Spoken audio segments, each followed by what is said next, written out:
I arrived on August 14th on the Queen Mary to travel in England, Scotland, and France, and at the last minute booked a return passage on the Atheniya. I was in the third-class dining room on Sunday night.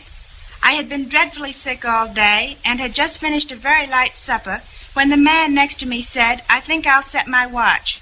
I was just in the process of setting my own watch when the loud crash of the explosion came, and the support in the dining room, which was practically beside me, came crashing down. Dishes went flying all over the place. Lights were extinguished immediately. The boat lurched to the port side, and everyone went hurtling across the floor. The fumes were so thick that we thought we would be asphyxiated, and the smell was something terrible. Everyone was crying, "Oh, my God!" and we never really expected to see daylight.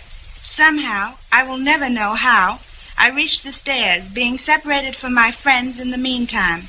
When I got up on deck, on the port side, I should say about a mile away, I saw a column of smoke which I took to be from the submarine. There were many dead lying around, and it wasn't very pleasant, of course. I couldn't get down into my cabin to get a life preserver, and dashed frantically around, asking everyone where I might find one. They suggested I go into any of the cabins, but I wasn't familiar with the first-class cabins, which were nearest to the lifeboats, and consequently hardly knew which way to turn. Someone finally threw me a lifebelt, and a man helped me put it on. A rope ladder was thrown overboard, and I was just about 6 feet from the water when I noticed that the ladder was tangled at the bottom, and I could not possibly proceed any further. The man above was practically on top of my hands all the time, and I was wondering how much longer I could hang on, dangling in the air, when a man who was in the lifeboat flung me a rope which I managed to slide down. There were 30 or 35 people in the boat, and we were just ready to push off when we saw a woman struggling in the water. We finally got her into the boat, although it was found that she had broken her arm.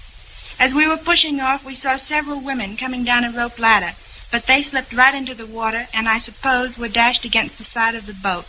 I never saw them after that. A little later I heard another explosion, and it seemed as if it were right under the lifeboat. It seemed a lifetime until we were finally picked up. I was so exhausted and weak that I had to be helped onto the boat and just flopped down and had to make the best of things. I was asleep when the explosion came. The terrific force pitched me down on the floor. Immediately there was a complete blackout.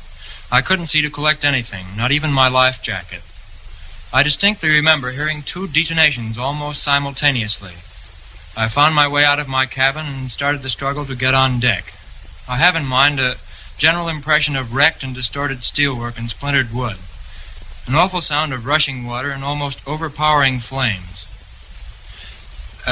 As I made my way to the deck, I encountered at many points the bodies of those who must have been killed in the explosion. When I reached the deck, the scene was remarkably ordered, everything considered.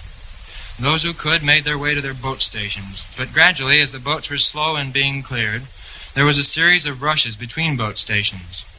Women and children were being flung into any boat which was ready to take off. Out to sea, I distinctly saw puffs of smoke from shells, as if the submarine had been firing in an attempt to get the wireless. I helped to get the passengers into the lifeboat at my own station and also into one nearby. They were quickly filled, and with a chef who had been assisting me, we made our way to the other side of the ship.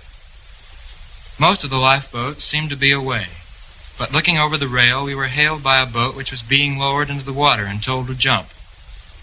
We managed to get away fairly safely. There were, however, few people on board who knew much about seamanship, and passengers and crew alike took a hand in the rowing. Presently, a launch came alongside, and an officer came on board and sorted things out. Later, the lights of the Atheniya came on, and it was then more easy to see our whereabouts. By this time, we managed to find flares and had settled the women and children as comfortably as possible in the bottom of the boat. Altogether, we were aboard the lifeboat for about 10 hours before being taken on one of the rescue ships at 6:15 in the morning. Looking back on it now, it seems one of the quickest nights I have spent, and has left in my mind a vague mixture of nightmare and stark reality.